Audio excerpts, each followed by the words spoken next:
Hello everyone, my name is Ravi Chandra Konthos. I'm a final year MBBS student at JNM Simfa. And that lakadoriba NEET 2025 sida NEET exam pigadoriba ichile now singi mafamda in a best wishes pijari. All the very best for your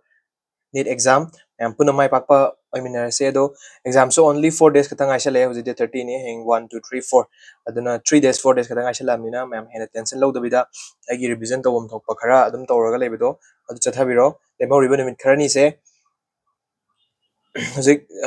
season change ꯇꯧꯔꯛꯄꯒꯤ ꯅꯣꯡ ꯈꯔ ꯈꯔ ꯆꯨꯕꯒꯤ ꯈꯣꯠꯄꯒꯤ ꯌꯥꯝ ꯅꯥꯕ ꯃꯇꯝꯁꯨ ꯑꯣꯏꯒꯜꯂꯦ ꯑꯗꯨꯗꯨꯅ ꯅꯥꯍꯟꯗꯅꯕ ꯍꯣꯠꯅꯕꯤꯔꯣ ꯌꯥꯝꯅ ꯊꯥꯎ ꯀꯩꯀꯥ ꯌꯥꯝ ꯊꯥꯎ ꯊꯨꯝ ꯌꯥꯝ ꯆꯥꯁꯟꯕꯤꯗꯕ ꯃꯔꯨꯑꯣꯏꯅ ꯃꯄꯥꯟꯒꯤ ꯄꯣꯠ ꯆꯩ ꯍꯥꯏꯗꯤ ꯁ꯭ꯇ꯭ꯔꯤꯠ ꯐꯨꯗ ꯀꯩꯀꯥꯁꯦ ꯃꯄꯥꯟꯒꯤ ꯂꯩꯔ ꯆꯥꯕꯁꯦ ꯃꯔꯨꯑꯣꯏꯅ ꯆꯥꯁꯟꯕꯤꯔꯅꯨ ꯁꯤꯗ ꯅꯥꯒꯤ ꯇꯥꯔꯒꯗꯤ ꯌꯥꯝ ꯄ꯭ꯔꯣꯕ꯭ꯂꯦꯝ ꯂꯩ ꯀꯟꯐꯤꯗꯦꯟꯁ ꯌꯥꯝ ꯍꯟꯊꯅꯤꯕꯀꯣ ꯑꯗꯨꯗꯨꯒ ꯂꯩꯍꯧꯔꯤꯕ ꯃꯇꯝ ꯈꯔꯁꯤꯗ ꯑꯩꯒꯤ ꯁꯣꯁꯤꯌꯦꯜ ꯃꯦꯗꯤꯌꯥꯒꯤ ꯃꯌꯥꯝꯁꯤꯗꯒꯤ ꯌꯥꯔꯤꯉꯩ ꯉꯥꯛꯊꯣꯛꯄꯤꯌꯨ ꯑꯩꯒꯤ ꯚꯤꯗꯤꯑꯣ ꯌꯦꯡꯉꯤꯁꯦ ꯁꯤ ꯂꯣꯏꯔꯒꯅ ꯑꯩ ꯁꯤꯁꯨ noi yeng da bada shukai da ai wish pipi wana so noi da wish kana to honing bagi mai pa ni wish pi bane ado sinai si nang atheng ba matam cha da ni yeng tara ga di si adum muthat piro aduga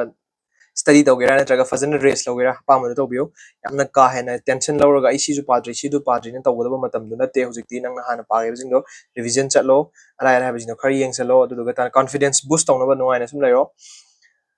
ꯗꯨꯒ exam ꯍꯌꯦꯡꯅꯤꯒꯨꯝꯕꯗꯣ ꯌꯥꯝ ꯐꯖꯅ ꯑꯩ ꯍꯥꯏꯖꯤꯅꯤꯀꯣ ꯇꯨꯝꯗ꯭ꯔꯒꯗꯤ exam ꯊꯥꯕ ꯉꯝꯗꯕꯅꯤ ꯑꯩꯒꯤꯁꯦ ꯑꯩ ꯅꯣꯏ ꯉꯝꯕꯁꯨ ꯌꯥꯎꯔꯝꯒꯅꯤ ꯑꯗꯨꯕꯨ ꯇꯨꯝꯗ꯭ꯔꯒꯗꯤ ꯑꯦꯛꯖꯥꯝ ꯊꯥꯕ ꯉꯝꯗꯕꯅꯤ ꯑꯗꯨꯅ ꯐꯖꯅ ꯔꯦꯁ ꯐꯖꯅ ꯂꯧꯕꯤꯌꯨ ꯑꯗꯨꯒ ꯑꯦꯛꯖꯥꯝ ꯆꯠꯀꯗꯕ ꯅꯨꯃꯤꯠꯇꯨ ꯐꯖꯅ ꯄꯣꯊꯥꯕꯤꯔꯒ ꯐꯖꯅ ꯌꯥꯝ ꯇꯦꯟꯁꯟ ꯐ꯭ꯔꯤꯗ ꯊꯥꯅꯕ ꯍꯣꯠꯅꯕꯤꯌꯨ ꯇꯦꯟꯁꯟ ꯐ꯭ꯔꯤ ꯍꯥꯏꯁꯦ ꯍꯥꯏꯕꯒꯤ ꯋꯥꯅꯤ ꯇꯦꯟꯁꯟꯁꯦ ꯂꯩꯇꯕꯗꯤ ꯌꯥꯔꯣꯏ ꯇꯦꯟꯁꯟ ꯑꯗꯨꯝ ꯂꯩꯅꯤ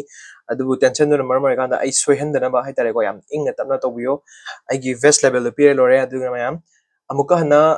ꯑꯩꯅ ꯍꯥꯏꯕꯁꯤ ꯁꯣꯏꯕ ꯌꯥꯎ ꯇꯥꯔꯒꯁꯨ ꯃꯌꯥꯝ ꯄꯨꯝꯅꯃꯛꯀꯤ ꯃꯔꯨꯑꯣꯏꯕ ꯈ꯭ꯋꯥꯏꯒꯤ ꯃꯦꯟ ꯄꯣꯏꯟꯇꯤ ꯑꯩꯒꯤ ꯚꯤꯗꯤꯑꯣꯁꯤꯒꯤ ꯉꯁꯤꯒꯤ ꯃꯦꯟ ꯄꯣꯏꯟꯇꯤ all the very best for your exam se mai puna paaga MBBS ke lambi sida madi tongan tongan ba nang apamba